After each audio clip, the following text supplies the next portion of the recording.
یا عبادی الذین آمنوا ان ارضی واسعۃ فإیایا فاعبدون کل نفس ذائقۃ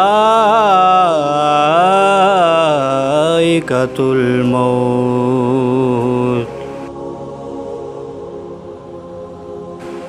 کبھی وقت ایسے موڑ پر بھی آتا ہے کہ حق کے لیے سب کچھ قربان کرنا پڑتا ہے، جب ظلم کے سامنے خاموشی جرم بن جاتی ہے اور باطل کو للکارنے والا تاریخ کا سب سے بلند کردار بن جاتا ہے۔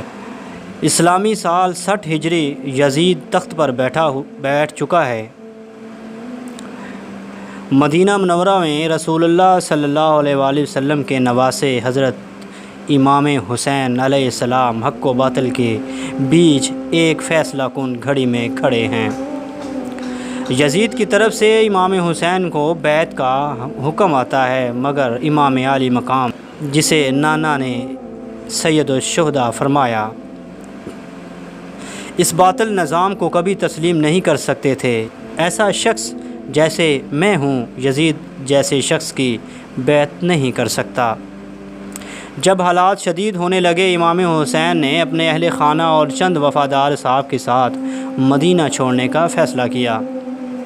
وہ اپنے نانا کے روضے پر گئے اور وہاں گریہ و زاری کے بعد اپنی روانگی کا اعلان فرمایا۔ مدینہ سے روانگی کے بعد امام حسین کا قافلہ مکہ پہنچا، جہاں اہل مکہ اور حاجیوں نے امام کو روکنے کی کوشش کی، لیکن یزید نے خفیہ طور پر امام کو مکہ میں قتل کرنے کا منصوبہ بنایا۔ امام نے فرمایا، میں کعبہ کی حرمت کو پامال نہیں ہونے دوں گا۔ 8 ذی الحجہ جب لوگ حج کی تیاری میں تھے، امام حسین نے حج کو عمرہ میں بدل کر مکہ سے کوفہ کی طرف سفر اختیار کیا۔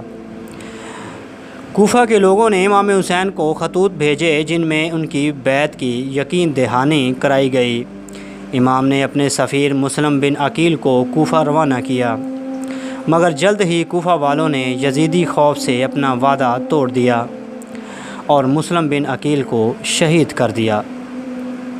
جب یہ خبر امام تک پہنچی، وہ جان چکے تھے کہ اب یہ سفر شہادت کا سفر ہے، مگر اب پیچھے ہٹنا ممکن نہ تھا۔ امام حسین کا قافلہ تنعیم کے گزرا، ہر راستے میں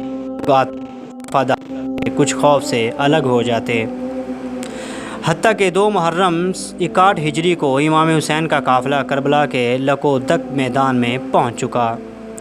یزیدی لشکر کے سپہ سالار حر بن یزید ریاحی نے قافلے کا راستہ روکا، مگر امام نے بصیرت سے کام لیا اور بغیر تصادم خیمہ زن ہونے کی اجازت لی۔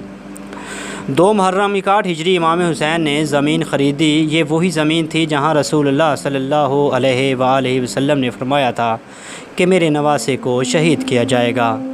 امام حسین نے خیمے نصب کروائے۔ اہل بیت، بچوں، خواتین اور اصحاب سب نے اپنے خیمے ترتیب سے لگائے۔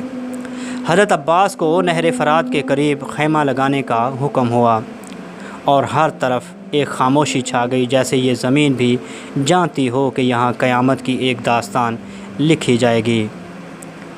یہ خیمے صرف خیمے نہ تھے، بلکہ صبر، استقامت اور عظمت کی تاریخ تھے۔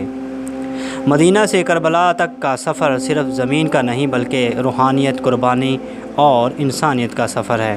اگلی قسط میں ہم بیان کریں گے 3 محرم سے 10 محرم تک پیش آنے والے اہم واقعات اور شہادتوں کا احوال۔ اس وقت اپنے بھائی میاں عدنان عاجز کو اجازت دیجیے، دعاؤں میں یاد رکھیے گا اور چینل کو سبسکرائب ضرور کیجیے گا اور گھنٹی والے آئیکن کو دبانا مت بھولیے گا۔